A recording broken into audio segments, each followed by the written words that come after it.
আসসালামু আলাইকুম প্রিয় দর্শক। আজ আমরা আপনাদের সামনে তুলে ধরতে যাচ্ছি মানিকগঞ্জের বালিয়াখরা গ্রামের প্রাকৃতিক সৌন্দর্য ও এর ইতিহাস।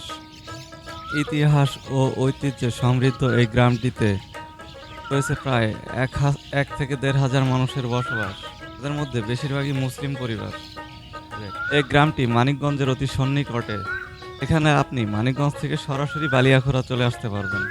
এই গ্রামটি অত্যন্ত সুন্দর ও সবুজ শ্যামল একটি গ্রাম। গ্রামটিতে রয়েছে শতবর্ষী পুরনো একটি প্রাইমারি স্কুল। তার সাথে জড়িয়ে রয়েছে এই গ্রামের মানুষের অনেক স্মৃতি। এছাড়াও এই গ্রামটিতে একটি বাজার রয়েছে, একটি ইউনিয়ন পরিষদ রয়েছে, যেটি বালিয়াখুড়া ইউনিয়ন পরিষদ হিসেবে পরিচিত। এই ইউনিয়ন পরিষদটি মোট ৩৩টি গ্রাম নিয়ে গঠিত। এছাড়াও এই গ্রামটিতে বেশ কয়েকটি মসজিদ ও দোকানপাট রয়েছে।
এই গ্রামটিতে প্রচুর পরিমাণে মিষ্টি কুমড়ার চাষাবাদ হয়।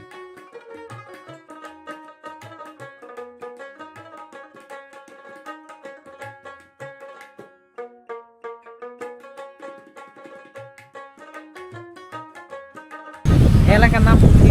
বালিয়াকড়া। বালিয়াপাড়া। 50 বছর 100 বছর আগে এখন এরকম এইরকম কিছু জমিরা সাইডে খাইতেছে একজ করে, আমরা একজ করে খাইতেছি। কবে কবে আইসে? আপনার স্কুল এটা কত সালে? স্কুল নে স্কুল তো আমি এতটুকু থাকাকালীন নিলে এরকম স্কুল হইল প্রাইমারি, মানে মোটামুটি ধরেন 10-12 বছর হয়েছে পরে আমার তারপরে প্রাইমারি স্কুল হইল। তার আগের থেকে মানে মাতবাররা স্কুল দিয়ে ই করা ধরলো, চালু করা ধরলো, মাস্টাররা লাস্টে দিয়ে দিয়ে ই করলো, যার আমার হেডমাস্টার মানে কোথায় গেল। তো আমি এই মাগনা চাকরি করবো, মানে করবো তো মাগনা চাকরি আর করবো।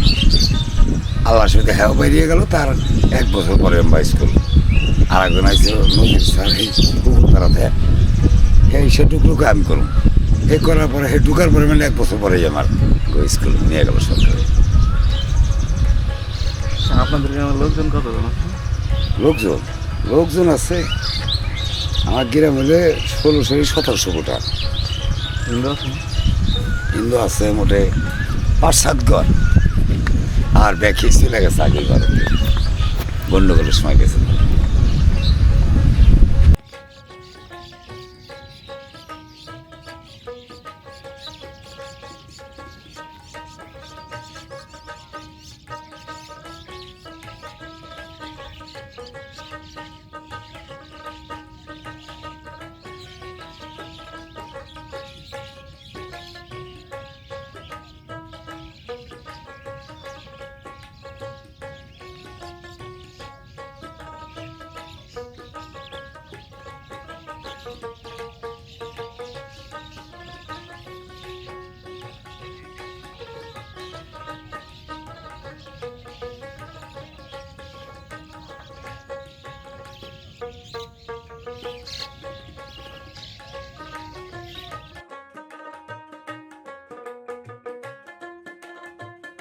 মানিকগঞ্জের এই গ্রামটিতে সকল ফসল উৎপাদিত হয়, তার মধ্যে ধান, গম, ভুট্টা, সরিষা, তামাক, বিভিন্ন প্রকারের সবজি অন্যতম।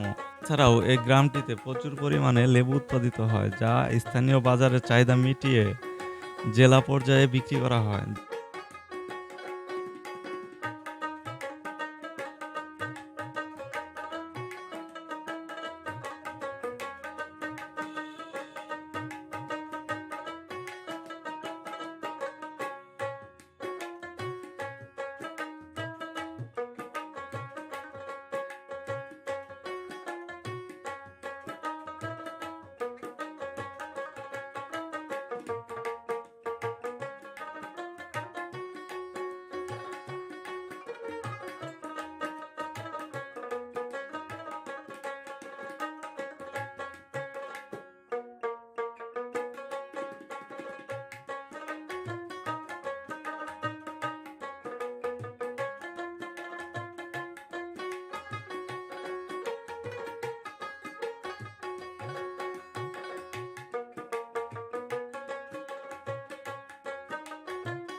তখন আমাদের সাথে থাকার জন্য আপনাদের সকলকে অসংখ্য ধন্যবাদ। ভালো থাকবেন, সুস্থ থাকবেন, দেখা হবে আগামী কোনো পর্বে। আল্লাহ হাফিজ।